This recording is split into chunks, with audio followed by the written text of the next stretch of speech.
जय जय श्री राधा रमण, जय जय नवल किशोर,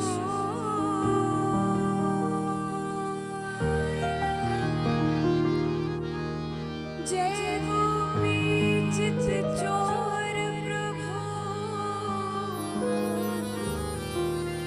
जय जय माखन चोर,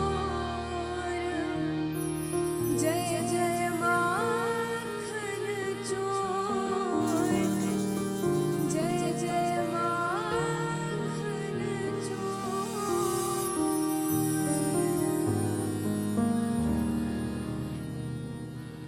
आइए कर लीजिए मन का वाणी, जिह्वा, मन, हृदय, अंतःकरण को पवित्र करते हुए पावन नाम संकीर्तन का, पवित्र नाम संकीर्तन का आशीर्वाद। तत्पश्चात आज सुनिए कथा के चतुर्थ सत्र, चतुर्थ दिवस में प्रवेश करेंगे। बड़े प्रेम के साथ हृदय को एकाग्र करते हुए, चित्त करते हुए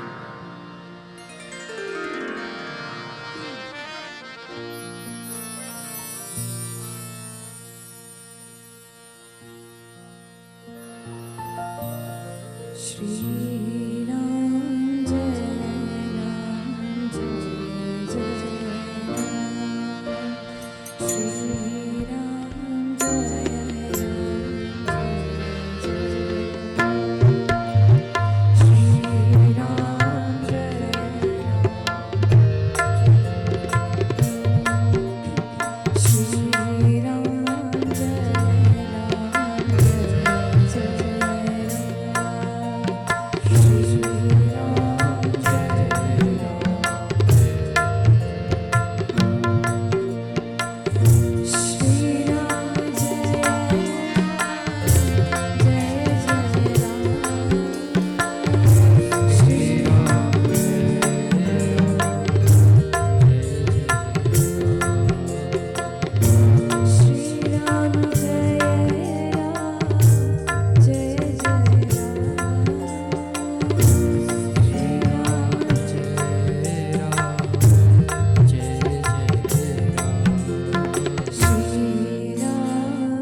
इतना एक कछुआ बढ़ा दीजिए।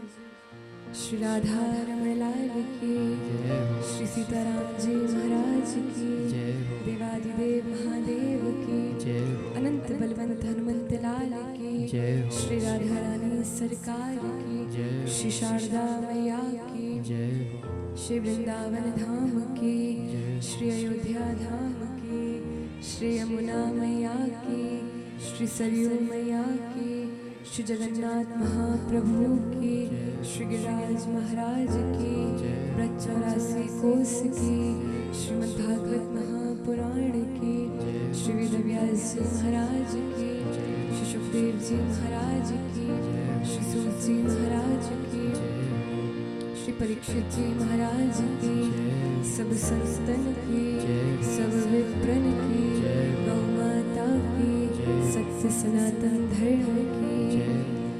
जय जय श्री राधे, जय जय श्री राधे, जय जय श्री राधे। नमः पार्वती पते, हर हर महादेव। शम शम।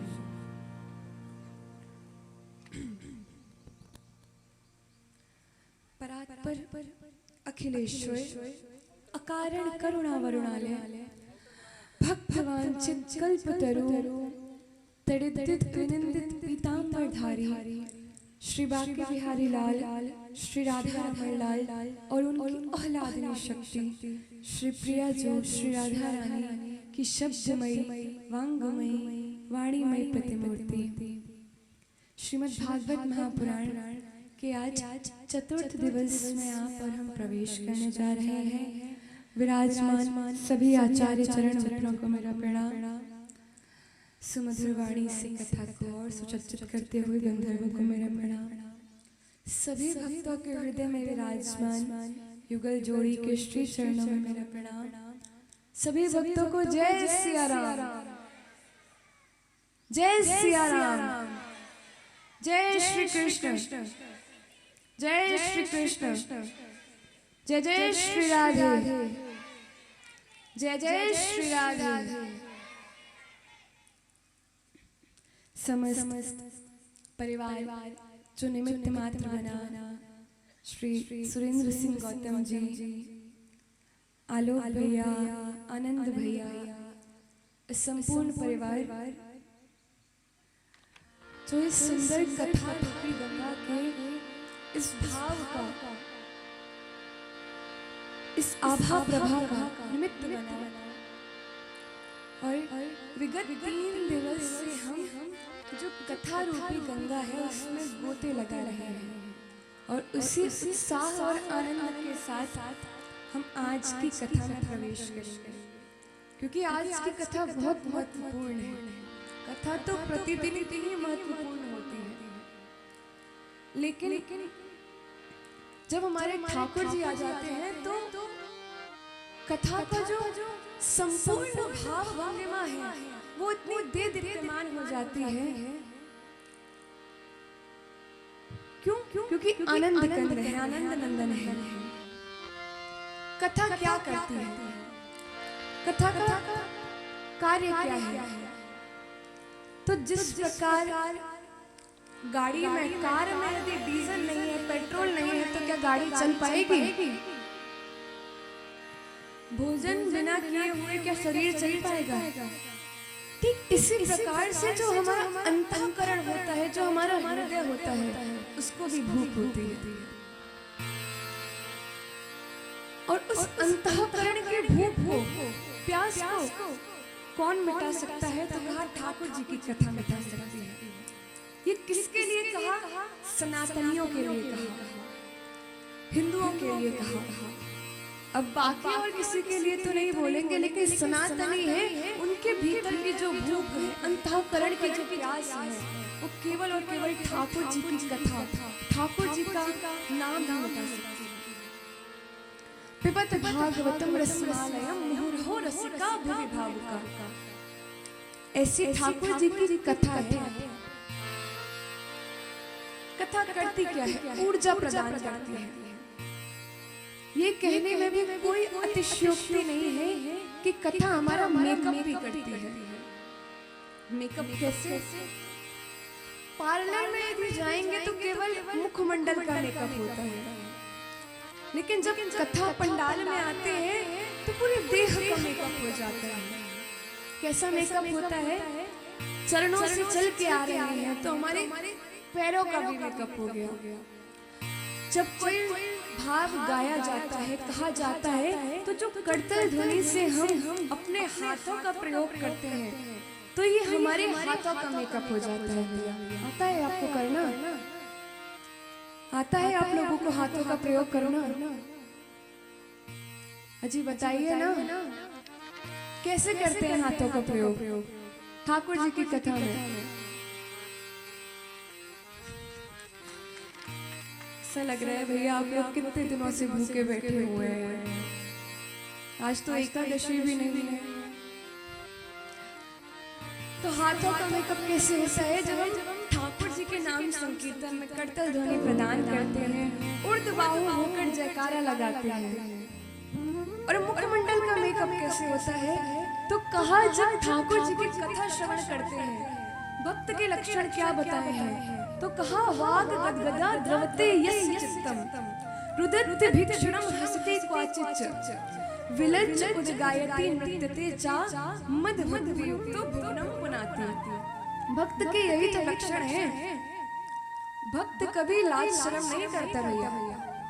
आ जाइए हमारे ब्रज में, ऐसे बावरा बन के भक्त चिल्लाता है, नाचता है, गाता है भैया, क्योंकि वहां को कछु शर्म लाज ना है। वो ये विचार नहीं करेगा कि यहाँ पे कोई संगीतज्ञ व्यक्ति आया है तो वो हमको जज करेगा कि ये राग में नहीं गा रहे हैं। ब्रज के भक्त अनुरागी होते हैं।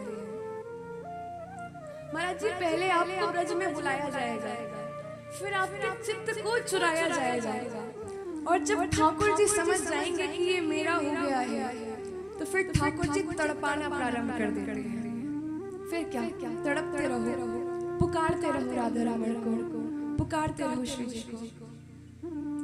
हम व्यक्तिगत भाव करें तो हमको भी यही लगता था पहले कि कौन तड़पता होगा एक मुलाकात के लिए, लेकिन फिर श्री राधा रमण लाल जी मेरी बारी ले आए, हमारी बारी ले आए, और एक बार भैया कोई भक्त उनका हो जाए तो फिर किसी और का बचता नहीं है। जब ठाकुर जी ब्रज छोड़कर गए उस दिन के बाद से मानो ब्रजवासियों की मुस्कान, उनकी प्रसन्नता, उनका सब कुछ ठाकुर जी ले गए। ठाकुर जी की लीलाओं के दर्शन जैसे ब्रज में होते हैं वैसे कहीं और नहीं होते हैं।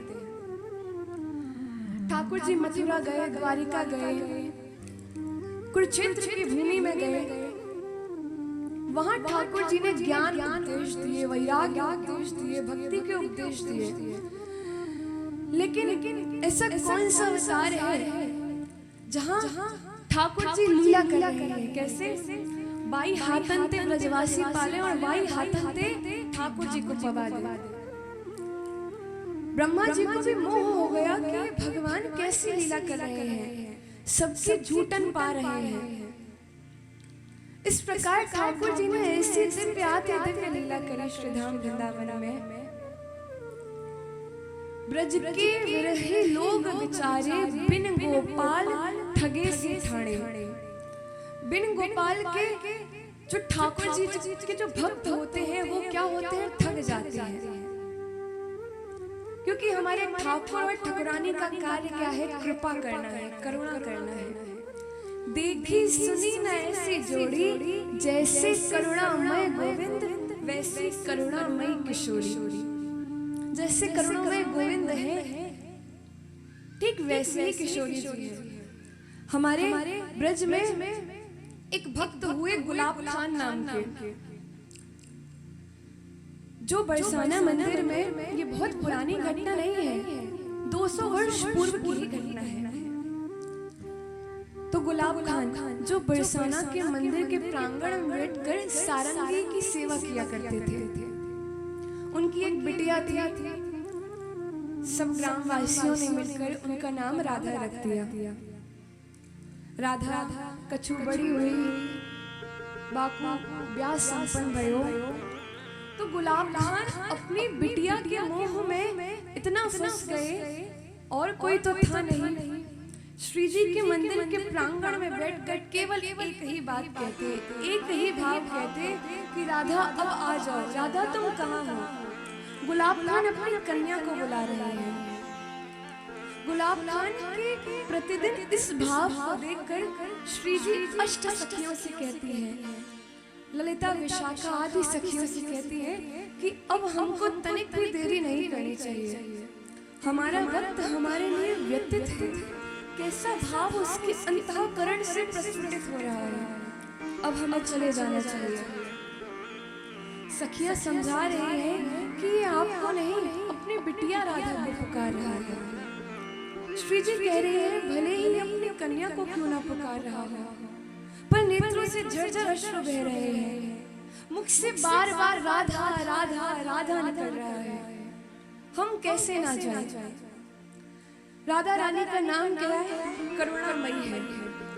और भैया श्री जी सखियों से कहने लगी कि हमारा नाम करुणामयी है, और यदि हमने अपने नाम को नहीं निभाया, नाम के अर्थ को नहीं निभाया, तो नाम का क्या मतलब रह जाएगा। श्री जी से आज यहाँ नहीं गया। गुलाब खान की जो बिटिया थी राधा, उसी के स्वरूप में परिवर्तित होकर आई और श्री जी गुलाब खान को निकुंज लीला में ले गए। 3 प्रकार की लीला होती है, कुंज लीला, निकुंज लीला और निवृत्त निकुंज लीला।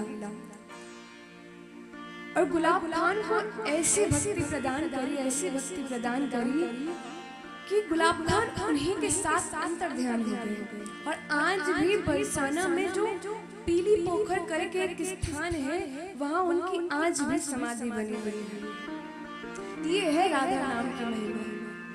हमारे ब्रज के संत कहते हैं कि कोई भक्त एक बार राधा कह देता है ना, तो ठाकुर जी का सिंहासन कांपने लगता है कि भैया काऊ ने होम मिनिस्टर का नाम ले लियो है, अब प्राइम मिनिस्टर को आना पड़ेगा।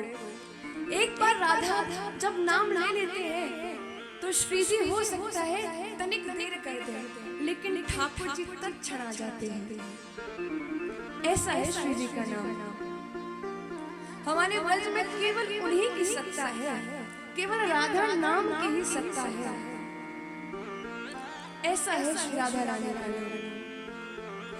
और भैया जो हमारा ब्रज को ये ठाकुर है, न छलिया है, न तेड़ा है, हो सकता है ये कृपा करने में तनिक देरी कर दे, तनिक विलंब कर दे, लेकिन तो श्री जी है वो क्या है? करुणामयी है, कृपामयी है, वात्सल्यमयी है। वो कृपा करने में कभी देरी नहीं करती है। ठाकुर जी को यदि पाना है तो किसके माध्यम से पाया जा सकता है? तो कहा श्री राधा रानी के माध्यम से, उनके नाम के माध्यम से, उनके भाव के माध्यम से। विगत दिवस मेरे महाराज जी हम कह रहे थे कि राम जी की कथा भक्त जन गाते हैं, ठाकुर जी की कथा भक्त जन गाते हैं, महादेव सबकी कथा भक्त जन गाते हैं, लेकिन श्री जी के विषय में बहुत गिने चुने भक्त कुछ कह पाते हैं, क्योंकि गूढ़ रहस्य से परिपूर्ण है श्री जी का विषय। तो ऐसी श्री जी को भी हम बारंबार प्रणाम करते हैं। अब तो प्रेम से बोल दीजिए ना। अरे भैया इतना तेज क्यों बोल रहे हैं? ऐसे तो मैं हमारे कान पिराने लगेंगे भैया। हो इतना तेज? प्रेम से बोलिए राधे राधे, और धीरे बोलिए राधे राधे।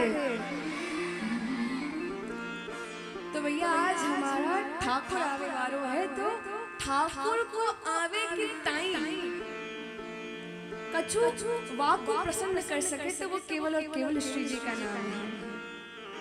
और आज हमारे ठाकुर जी आने वाले हैं, इसीलिए पूर्व से आज महाराज जी भी पधार गए हैं। एक बार करतल ध्वनि के साथ महाराज जी का भी स्वागत करेंगे।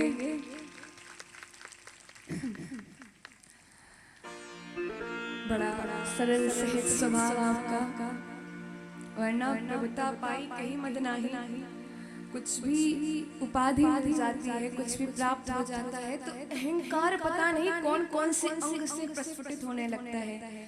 लेकिन राम जी के भक्त तो सरल ही होते हैं। अब राम जी के भक्त सरल नहीं होंगे तो फिर किसके भक्त सरल होंगे? तो इस प्रकार आज की सुंदर कथा में प्रवेश करते हैं। विगत दिवस की कथा में हमने महादेव का वर्णन सुना, किस प्रकार सती मैया ने देह त्यागा, किस प्रकार बाबा की बारात गई और बाबा जैसी बारात ना काऊ की भई है और ना काऊ की हो पाएगी। बाबा की बारात तो बाबा की ही बारात है। ऐसा कौन सा स्थान है जहाँ ठाकुर जी विद्यमान हो और महादेव न हो? चाहे नंदगाम में नंदेश्वर रूप में हो, चाहे वृंदावन में गोपेश्वर रूप में हो, चाहे मथुरा में भूतेश्वर रूप में हो, ऐसा कोई स्थान ही नहीं है भगवान श्री राम का, भगवान श्री कृष्ण का, जहाँ बाबा विद्यमान न हो। आदि गुरु शंकराचार्य अपने इस भाव में लिखते हैं वेद सार श्री स्तव में कि यदि कृपा के विषय में जानना है, कल्याण के विषय में जानना है, भक्त के विषय में जानना है और भगवान के विषय में जानना है तो सबसे पहले महादेव के विषय में जानना है। उनके माध्यम से पता चलता है कि भक्त कैसा हो, उनके माध्यम से पता चलता है कि भगवान कैसा हो। सती मैया ने संशय किया, बाबा चाहते तो क्या क्षमा प्रदान नहीं कर सकते थे, लेकिन बाबा ने सती मैया का तत्क्षण त्याग कर दिया। क्यों?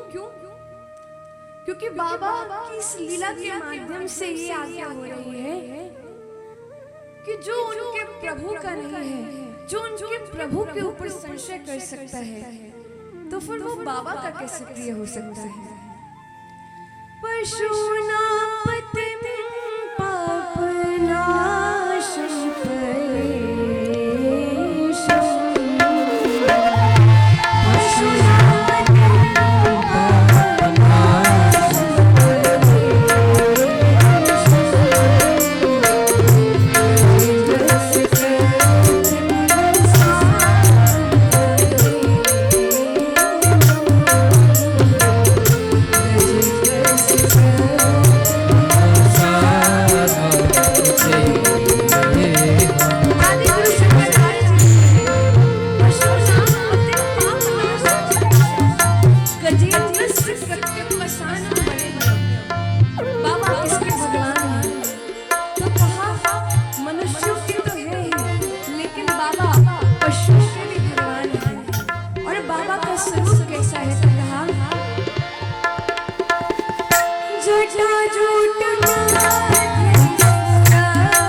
किस प्रकार बाबा कृपा करते हैं, कल्याण करते हैं। सुंदर बाबा की हमने कल कथा श्रवण करी। पूरे वर्ष का वर्णन विस्तार पूर्वक किया। इधर श्री सुखदेव जी महाराज परीक्षित जी को श्रवण करा रहे हैं और श्री सूत जी शौनकादि 88,000 ऋषियों को श्रवण करा रहे हैं। ये कथा 4 धाराओं में प्रवाहित है। कैसे? श्री सुखदेव जी महाराज और परीक्षित जी के मध्य, श्री विदुर जी और श्री मैत्रेय ऋषि के मध्य, श्री सूत जी और शौनकादि 88,000 ऋषियों के मध्य, और चौथी धारा आपके और हमारे मध्य प्रस्फुटित हो रही है। इस प्रकार हमने मनु शत्रुपा की तीनों कन्याओं के विषय में जाना। आकृति, देवहूति, प्रसूति। अब पुत्र कौन हुए? प्रियव्रत और उत्तानपाद, जिनकी 2 पत्नी हुई, सुनीति और सुरुचि। लेकिन जो सुरुचि थी उनके रूप माधुर्य की महिमा बताई, वो तनिक ज्यादा सुंदर थी। इसीलिए जो उत्तानपाद का हृदय था वो सुरुचि में अटका रहता था। दोनों के एक पुत्र हुए, सुरुचि से उत्तम और सुनीति से श्री ध्रुव जी महाराज। एक भाव कहा जाता है कि पत्नी अनुकूल मिले बहुत अच्छी बात है, लेकिन पत्नी यदि प्रतिकूल मिले तो उससे भी ज्यादा अच्छी बात है। महाराष्ट्र के एक संत हुए श्री तुकाराम जी। उनकी पत्नी बड़ी कर्कशा थी, लेकिन श्री तुकाराम जी बड़े प्रसन्न रहते थे। क्यों? क्योंकि उनकी पत्नी जब क्लेह करती थी तो उनका भजन में जो मन है वो और बढ़ता जाता था। तो भैया, जीवन साथी अनुकूल मिल रहा है, इससे अच्छी तो कुछ बात हो ही नहीं सकती। लेकिन प्रतिकूल मिल रहा है तो उसमें भी अपना कल्याण मानिए, ठाकुर जी की कृपा मानिए। इस प्रकार से श्री उत्तानपाद जी का जो भाव है वो सुरुचि में ज्यादा था। दोनों के बालक हुए। श्री ध्रुव जी महाराज तनिक बड़े भरे, अपने पिता के समीप गए। एक बार उनके राज सिंहासन पर विद्यमान होने लगे। तब जो उनकी सौतेली माता थी, उन्होंने अनेकों प्रकार से रोका और कहा कि वन में जाओ, तपस्या करो, और जब ठाकुर जी प्रसन्न हो जाएं, दर्शन दें, तो उनसे ये मांगना कि तुम पुनः मेरे गर्भ में आओ, मेरे गर्भ द्वारा जन्म लो, तब जाकर तुमको ये राज सिंहासन प्राप्त होगा। छोटे से 5 वर्षीय श्री ध्रुव जी महाराज दौड़े दौड़े अपनी मैया के पास गए, पूरा भाव कह सुनाया। मैया कहने लगी कि मैं तो तुम्हारा परिचय कभी तुम्हारे पिता से भी नहीं करा पाई, और आज तुम्हारी सौतेली माता ने तुम्हारा परिचय किससे करवा दिया? परम पिता परमात्मा से करवा दिया। छोटे से श्री ध्रुव जी महाराज ने मैया से आज्ञा ली, वन की ओर तपस्या करने गए। श्री नारद जी महाराज ने अनेकों प्रकार से परीक्षा ली, पर क्षत्रिय बालक श्री ध्रुव जी महाराज को तेज को देखकर, उनके भीतर के भाव को देखकर आज स्वयं श्री नारद जी महाराज प्रणाम करने लगे। ऐसे सुंदर तपस्या करी श्री ध्रुव जी महाराज ने। 5 वर्ष का बालक जो ठीक से कुछ बोलना भी नहीं जानता, कुछ कार्य करना भी नहीं जानता, लेकिन श्री ध्रुव जी महाराज ऐसी तपस्या करी कि जब पहला महीना प्रारंभ हुआ तपस्या का, तो 3 दिवस में केवल 1 बार भोजन लेते। दूसरा महीना प्रारंभ हुआ तो 9 दिवस में 1 बार कुछ प्राप्त करते। तीसरा महीना प्रारंभ हुआ तो 12 दिन में 1 बार जलपान करते। चौथा महीना जब प्रारंभ हुआ तो 15 दिन में केवल 1 बार जो वायु है उसका पान करते। और जब 5वां महीना प्रारंभ हुआ तो श्री ध्रुव जी महाराज ने ऐसी दिव्य तपस्या करी कि उन्होंने श्वास लेना भी छोड़ दिया। देवी देवता गंधर्व ऋषि योगी मुनि सबकी श्वास रुकने लगी कि छोटा सा क्षत्रिय बालक ऐसी तपस्या कर रहा है।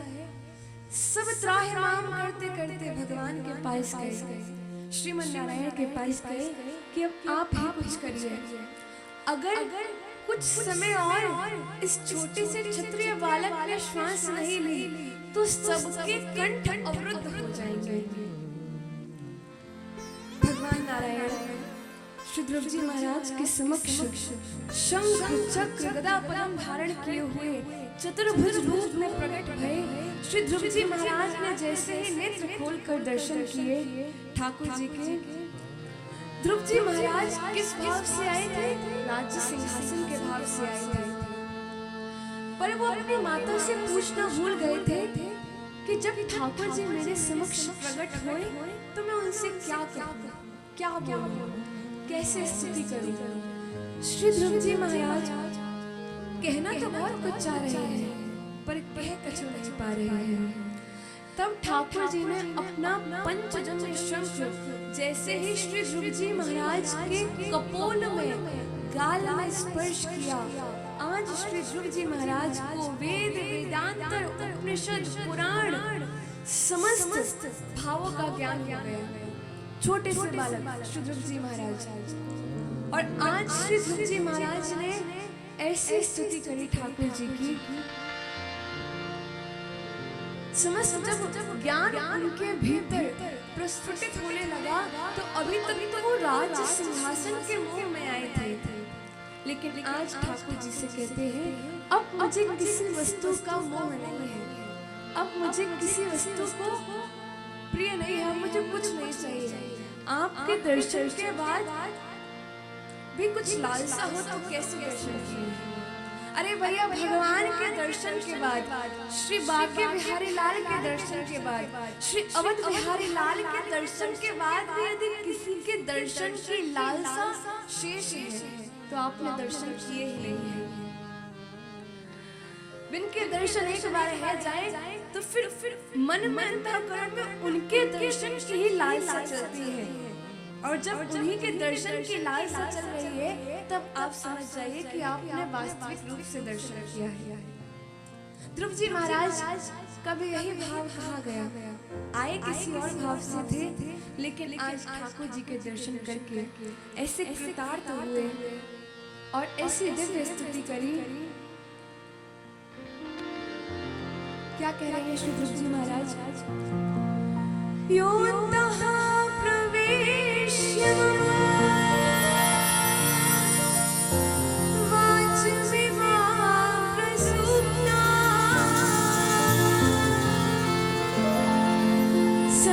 संजीवया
योतः भविष्यं वाचमिमां प्रस्मृताम्। आज श्री ध्रुव जी महाराज ने ऐसी स्तुति करी भगवान की, नारायण की, कि हमारे आपके सबके भीतर कौन विराजमान है? आप ही तो विराजमान हैं। कभी प्रत्यक्ष रूप से दर्शन देते हैं तो कभी अप्रत्यक्ष रूप से दर्शन देते हैं। सिया राम मैं सब जग जानी, यह नहीं मालूम है ना हो, ये भी नहीं पता क्या? पता है तो बोलिए ना। सिया राम मैं सब जग जानी। पंडित जी आप ही बोल दीजिए, वो तो बोल नहीं पाएंगे। सिया राम मैं सब जग जानी, करहु प्रणाम जोर जुग पानी। सबके भीतर ठाकुर जी विराजमान है, लेकिन जो हमारे पुरुषार्थ है, जो हमारे कार्य है, वो यदि पाप से परिपूर्ण हो रहे हैं, ठाकुर जी बार बार संकेत करते हैं, लेकिन तब भी व्यक्ति नहीं मान रहा है, तो समझ जाइए कि उसके हृदय से ठाकुर जी जाने लगे हैं। ध्रुव जी महाराज कह रहे हैं आप सबके भीतर विद्यमान हैं, लेकिन आपको कोई कोई ही पहचान पाता है। और भैया जाने बिन ठाकुर जी को पहचान लियो तो समझ जाओ कि वहां ने पूरे जगत को पहचान लियो, पूरे जगत को समझ लियो। इस प्रकार दिव्य स्तुति करी गोस्वामी श्री तुलसीदास जी महाराज ने संपूर्ण ध्रुव चरित्र अपने एक ही भाव से कह दिया। ध्रुव सगलानि जपेउ हरि नाम, ध्रुव सगलानि जपेउ हरि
दास मैं तोरा। अरे जिस प्रकार मेरा कल्याण होना हो वो आप करिए, जिस प्रकार मेरा हित होना हो वो आप करिए। मैं आपका दास हूँ, आपके भरोसे हूँ, क्योंकि ठाकुर जी का एक नाम क्या है तो कहा मंगल भवन अमंगल हारी। ठाकुर जी क्या करते हैं? मंगल प्रदान करते हैं, और जो हमारे भीतर अमंगल होते हैं उसका हरण कर लेते हैं। ऐसे श्री भक्त वत्सल भगवान हैं। ऐसे श्री वृंदावन बिहारी लाल को हम बारंबार प्रणाम करते हैं। बोलिए श्री वृंदावन बिहारी लाल की जय हो। ध्रुव जी महाराज ने दिव्य स्तुति करी। ठाकुर जी ने कहा कि अब आप जाइए 36,000 वर्ष राज करिए, और जब आपकी जो ये लीला है इसका संवरण हो जाएगा, समय पूर्ण हो जाएगा, तब एक लोक हम आपको अपना प्रदान करेंगे। श्री ध्रुव जी महाराज ने ठाकुर जी को प्रणाम किया, अपने राज्य की ओर आए, राज्य सिंहासन संभाला। ध्रुव जी महाराज ने 36,000 वर्ष राज किया। एक बार उनके भाई उत्तम को जब उत्तम का वध यक्षों ने कर दिया तो श्री ध्रुव जी महाराज का द्वंद्व युद्ध हुआ। श्री मनु जी महाराज ने समझाया, तब श्री ध्रुव जी महाराज समझे। 36,000 वर्ष राज करने के बाद जब विमान लेने आए तो विमान में कैसे चढ़े श्री ध्रुव जी महाराज? तो कहा मृत्यु के सर पर अपना चरण रखकर चढ़े। इस प्रकार श्री ध्रुव जी महाराज ने धरातल पर भी 36,000 वर्ष राज किया, और जब अपनी लीला पूर्ण करके गए तो कहाँ उनका लोक क्या है? ध्रुव लोक में भी आज उन्हीं की सत्ता विद्यमान है। ऐसे श्री ध्रुव जी महाराज को भी हम प्रणाम करते हैं। आगे चलकर उनके पूरे वंश का वर्णन हुआ। राजा वेन की कथा आती है। राजा वेन तो बड़े धर्मात्मा राजा थे, लेकिन उन्हीं के पुत्र हुए राजा अंग, जिन्होंने पूरे धरातल पर से जो ठाकुर जी के लिए जो क्रियाएं होती हैं, भगवत कार्य होता है, सब में रोक लगा दी। तब धरती मैया ने जो भी वस्तु धरती मैया हमको प्रदान करती है, अन्न के रूप में, जल के रूप में, सब कुछ अपने गर्भ में छिपा लिया। सब स्थान से पूजा पाठ यज्ञ नियम सब रोक कर अपनी जयकारा लगवाने लगा, वेनाय नमः, वेनाय स्वाहा। इस प्रकार जब सब लोग त्राहिमाम करते करते ब्राह्मणों के पास गए, तब ब्राह्मण गए, शरीर का मंथन किया। पहले कौन निकला? निषाद राज निकला, उसको चुप करके बैठाया। जब पुनः आज मंथन किया तो स्वयं ठाकुर जी के अंशावतार श्री पृथु जी महाराज का प्राकट्य हुआ। बोलिए श्री पृथु जी महाराज की, जिनके द्वारा इस पूरे धरातल का नाम पृथ्वी पड़ा। और ठाकुर जी कभी अकेले नहीं आते। लक्ष्मी मैया किस रूप में आई? अर्ची रूप में आई। पृथु जी का अर्ची मैया से विवाह हुआ, सुंदर लीला करना प्रारंभ किया। धरातल ने जो सब कुछ छिपा लिया था, पुनः पृथु जी ने पूरे ब्रह्मांड में, पूरे धरातल में ध्वजा स्थापित कराई, भगवत कार्य प्रारंभ करवाए। तब धरती मैया ने पुनः सुंदर अन्न, धन, जल सब देना प्रदान किया। ऐसी आज्ञा हमारे प्राण भगवान कर रहे हैं। जिस समय इस पूरे ब्रह्मांड में भगवान का कार्य, भगवान का नाम सब शांत हो जाएगा, तब क्या हो जाएगा? कलयुग अपनी बिल्कुल प्रचंड सीमा में आ जाएगा। परम पूज्य प्रातः स्मरणीय श्री मलुक पीठ वाले महाराज जी सदैव कहते हैं कि कितनी भी विकट से विकट परिस्थिति आ जाए, कितनी भी विपरीत से विपरीत, विपरीत से विपरीत परिस्थिति आ जाए,